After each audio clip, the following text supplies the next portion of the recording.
The studio lights blazed as Karoline Leavitt walked confidently onto the political talk show stage, her navy blue blazer crisp and professional, her blonde hair perfectly styled for the cameras.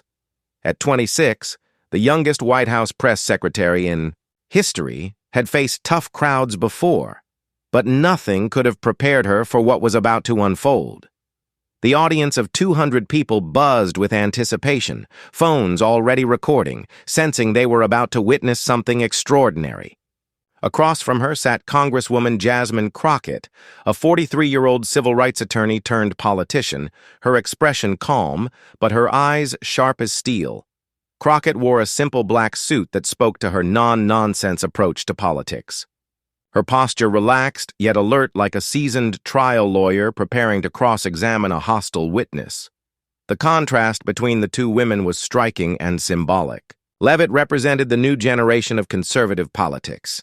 Young, media-savvy, and seemingly unstoppable. She had arrived at the studio in a luxury car with a full entourage. Her team confident this would be another easy victory for their rising star. Crockett had arrived quietly, carrying only a single folder.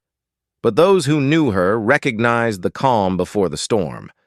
Just moments earlier, Leavitt had delivered what she thought was a devastating critique of progressive policies, her voice dripping with the kind of confidence that had made her a rising star in conservative circles. "These radical Democrats don't understand real America," she had declared, expecting applause from the mixed audience. The conservative section had responded enthusiastically, giving her the validation she craved. But what happened next would turn her moment of triumph into a viral nightmare that would haunt her for months. Crockett leaned forward slightly, a small smile playing at the corners of her mouth, the kind of expression trial lawyers wear when they're about to destroy a witness with their own testimony. The veteran Congresswoman had been waiting for this moment, and everyone in the room could sense the shift in energy. What she said in the next 30 seconds didn't just silence Leavitt. It left the entire studio gasping and social media exploding with clips that would rack up millions of views within hours. This wasn't just a political disagreement. This was about to become the most savage political takedown of the year, a moment that would be studied in political science classes and replayed at campaign strategy sessions for years to come. Before we dive into this incredible story, drop a comment telling us where you're watching from. And don't forget to hit that subscribe button so you never miss these explosive political moments. The tension in the room was electric, almost suffocating in its intensity. Leavitt, who had built her career on sharp comebacks and media savvy, was about to meet her match in a way she never saw coming. The irony wasn't lost on political observers. The woman who had made her name by embarrassing seasoned reporters and veteran politicians was about to be systematically destroyed by someone who had done her homework.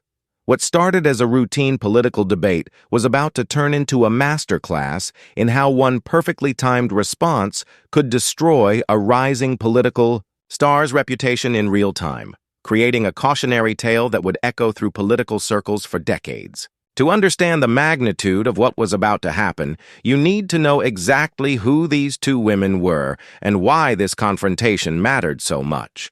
Karoline Leavitt had become the face of the new conservative movement at just 26 years old. Born and raised in New Hampshire, she'd worked her way up from college Republican clubs to the highest levels of political communication. Her appointment as the youngest White House press secretary in American history had made headlines worldwide, with major magazines featuring her on their covers and political shows competing for exclusive interviews. With her polished appearance, sharp tongue, and ability to deflect tough questions with memorable one-liners, she'd become a darling of conservative media and a role model for young Republican women across the country. Leavitt's rise had been meteoric and carefully orchestrated. She'd cut her teeth working on congressional campaigns before moving to the White House communications team. Though her path had been smoother than most due to family connections she rarely discussed publicly, her daily press briefings had become must-watch television, not just for political junkies, but for anyone who enjoyed watching her verbal sparring matches with reporters. She had a reputation for never backing down, never showing weakness, and always having the last word, a reputation that had served her well until this moment. Her social media following had exploded to over 2 million across platforms, with young conservative women seeing her as proof that their generation could take on the political establishment and win. She'd appeared on countless talk shows, written op-eds for major publications, commanded speaking fees of $50,000 per appearance, and was already being mentioned as a potential future candidate for higher office. Political analysts had dubbed her the conservative queen of Gen Z. But success had also made her enemies and created blind spots she didn't even know existed. Critics called her arrogant, out of touch despite her claimed middle-class background, and too quick to dismiss legitimate concerns with snappy one-liners that played well on social media, but often missed the deeper issues at stake. Her supporters loved her confidence. Her detractors saw it as smugness that needed to be checked. More dangerously, her rapid rise had insulated her from the kind of thorough vetting that usually comes with political prominence, leaving vulnerabilities that a skilled opponent could exploit with devastating effectiveness. Jasmine Crockett represented everything Leavitt's conservative base opposed, but she was far from the typical progressive politician. At 43, she'd spent 15 years as a civil rights attorney, taking on cases that other lawyers wouldn't touch. Before entering politics, she'd won landmark cases involving police brutality, voting rights, and workplace discrimination. Crockett's path to politics hadn't been easy. She'd grown up in a working-class family in St. Louis, working multiple jobs to pay her way through law school. Her legal career had made her wealthy, but she'd never forgotten where she came from. When she ran for office, it wasn't for personal ambition. It was because she'd seen too many injustices that could only be fixed from the inside. In her 3 years in office, Crockett had become known for two things: her brilliant legal mind and her ability to cut through political nonsense with surgical precision. She didn't raise her voice, didn't resort to theatrics, but when she spoke, people listened. Her colleagues had learned that underestimating her was a dangerous mistake, a lesson several seasoned politicians had learned the hard way during committee hearings. Unlike many politicians who avoided confrontation or relied on talking points, Crockett seemed to thrive in intellectual combat.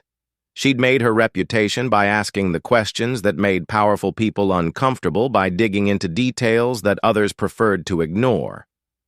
Her background as a trial attorney had taught her how to dismantle arguments piece by piece.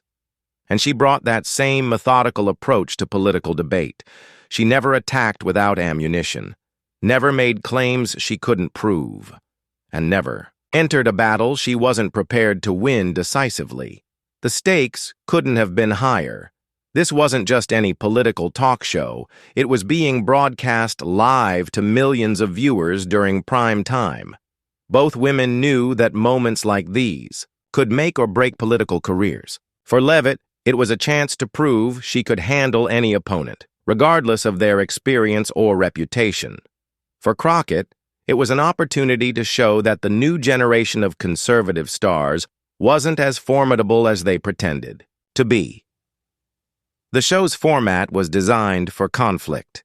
Two politicians with opposing views, minimal moderation, and plenty of time for the kind of extended exchanges that created viral moments. The producers had specifically chosen these two because they represented the generational and ideological divide that was reshaping American politics. What made this confrontation even more significant was the broader context.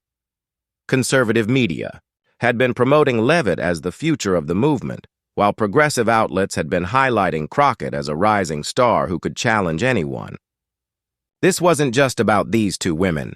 It was about which vision of political leadership would resonate with viewers. The audience in the studio was split almost evenly between supporters of both sides, creating an atmosphere that felt more like a boxing match than a political discussion. Everyone sensed that something significant was about to happen, but no one could have predicted just how devastating it would be. The confrontation began innocuously enough, with both women exchanging the standard talking points about economic, policy, and healthcare. But it was clear from the start that this wasn't going to be a typical political discussion. Leavitt, confident in her abilities and buoyed by months of positive coverage, decided to go on the offensive. "Congresswoman Crockett," Leavitt began, her voice carrying the kind of condescending tone that had become her trademark. "I think the American people are tired of politicians like you who claim to represent working families while living in million-dollar homes and sending your kids to private schools." The comment was clearly designed to rattle Crockett, playing into conservative talking points about progressive hypocrisy that had worked effectively against other Democratic politicians in the past. Leavitt. Supporters in the audience began to murmur appreciatively, sensing that their champion was about to deliver another one of her signature takedowns. Several people in the conservative section pulled out their phones, ready to capture what they expected would be another viral moment of Leavitt destroying a liberal opponent. The progressive side of the audience tensed, waiting to see how their representative would handle this calculated attack. But Crockett didn't take the bait. Instead, she smiled slightly and nodded as if she'd been expecting exactly this kind of attack. "That's interesting, Karoline. Tell me, what's your family's net worth again?" The question caught Leavitt off guard for just a moment, but she recovered quickly. "I come from a middle-class family in New Hampshire. We weren't wealthy, but we believed in hard work and traditional values." "Hard work?" Crockett repeated thoughtfully. "Like the hard work your father's construction company benefited from when it received those federal contracts during your time in the White House." The studio went quiet. This wasn't public information, and Leavitt clearly hadn't expected it to come up. Her face flushed slightly, but she pressed on. "My family's business success has nothing to do with my position, and frankly, I'm not sure why you're bringing up irrelevant personal attacks." "Personal attacks?" Crockett's eyebrows raised slightly. "I thought we were talking about politicians who benefit from the system while claiming to represent ordinary Americans. Isn't that what you just accused me of?"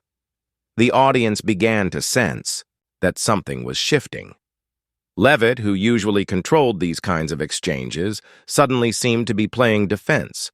She decided to escalate, hoping to regain the initiative. "Look, Jasmine, can I call you Jasmine? The difference between us is that I actually understand what working families are going through. I didn't spend 15 years as a high-priced lawyer before deciding to play politician." It was a risky move, attacking Crockett's legal background, but Leavitt thought she could make it work. She'd used similar lines before to great effect, painting her opponents as out-of-touch elites. Crockett's response was measured, almost conversational. "High-priced lawyer. That's interesting. Tell me, Karoline, do you know what kinds of cases I handled during those 15 years?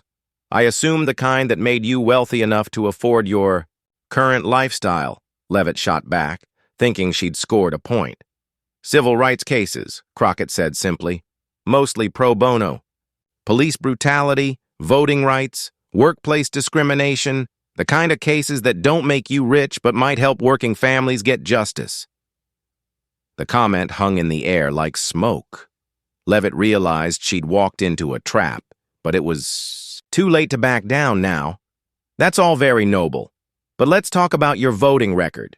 You've consistently opposed policies that would help American workers," such as Crockett asked, her tone still calm, but with an edge that suggested she was ready for whatever Leavitt threw at her. "The infrastructure bill that would have created millions of jobs.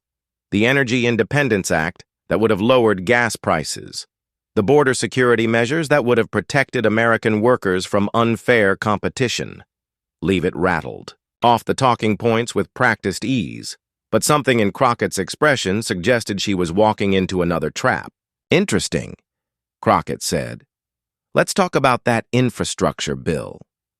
You mean the one that included $50 billion in contracts for companies like your father's construction firm? The one where the language specifically favored businesses with existing federal relationships?" The studio audience began to buzz with conversation. This was getting personal now, and everyone could feel the tension ratcheting up. Leavitt's voice rose slightly, the first sign that her usual composure was cracking.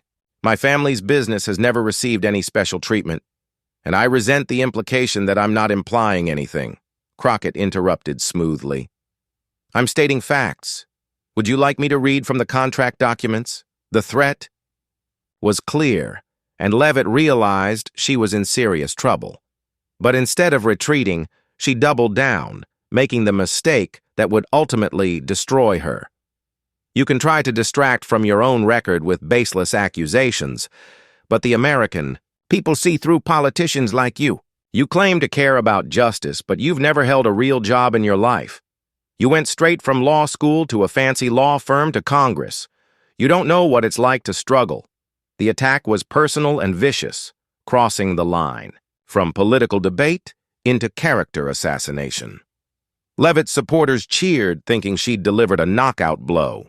But those who knew Crockett's background began to lean forward, sensing that she was about to unleash something devastating.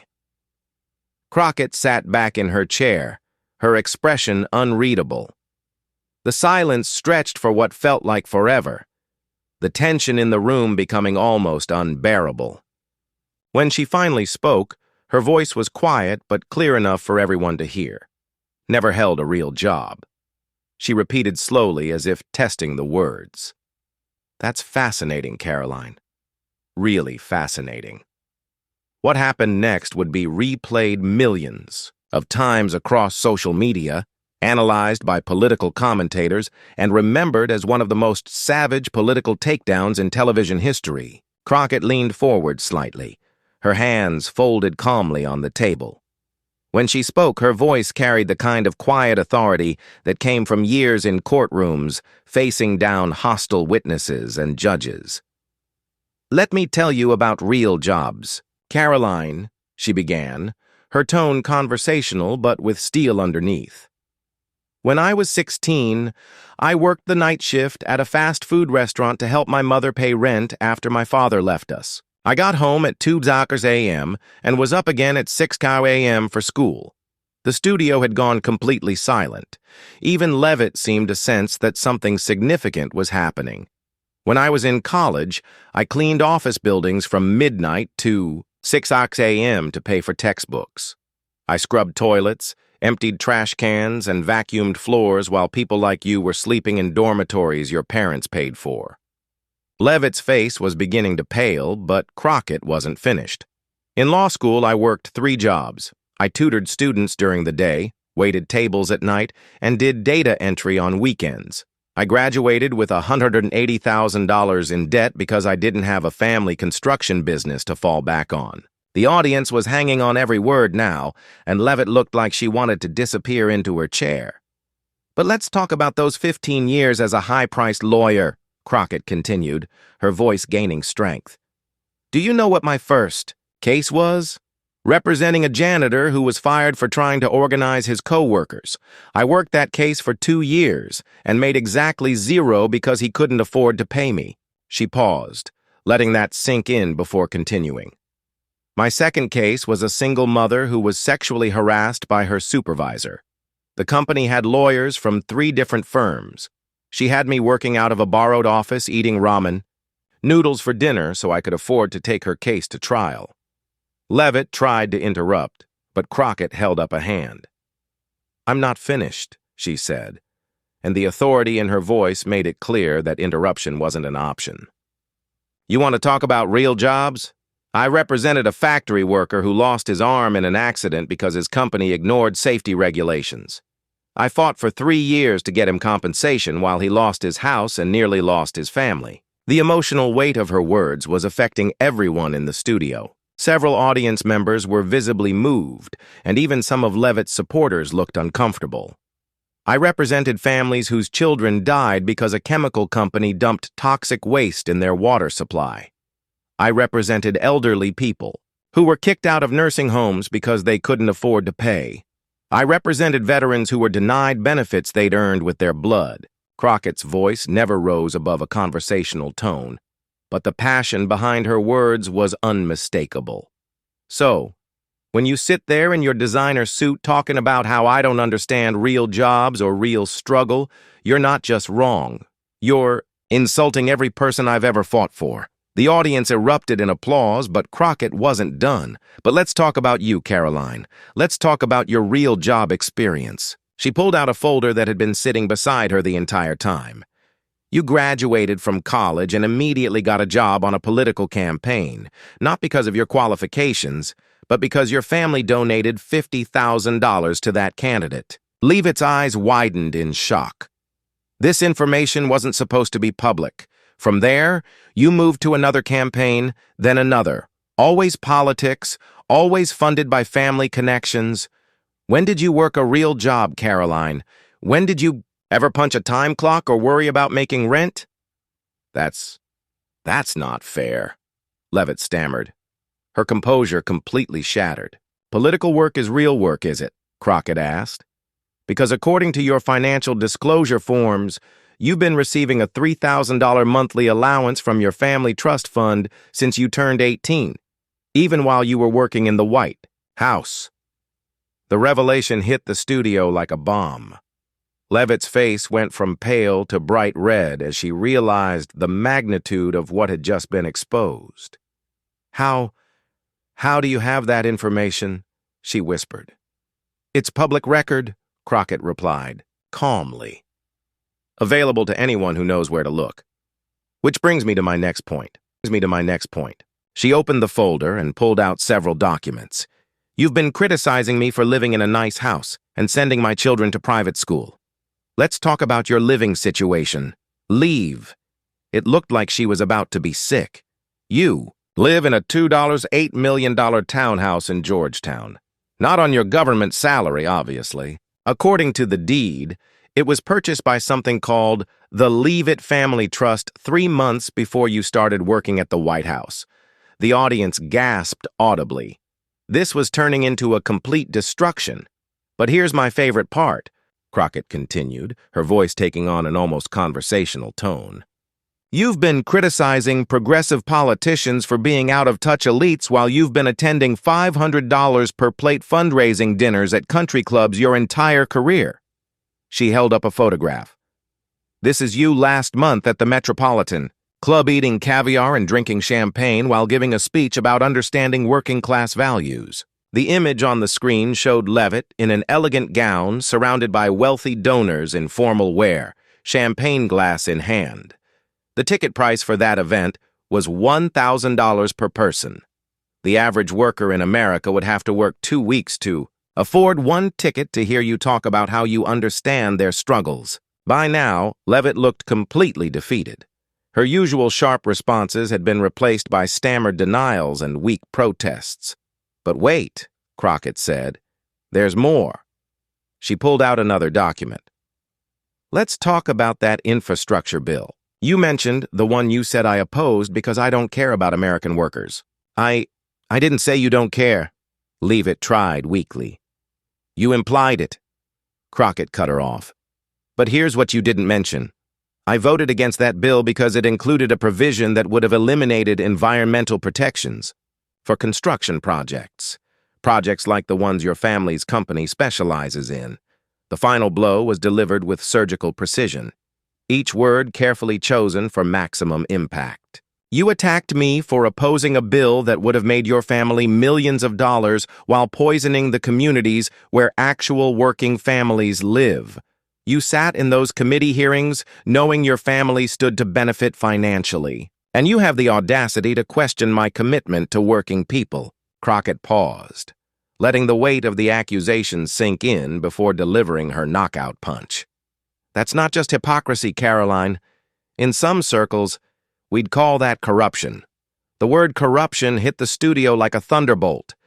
Gasps echoed throughout the audience, and even the camera operators seemed to shift uncomfortably. This had gone beyond political debate into something much more serious and potentially damaging. The studio erupted in applause.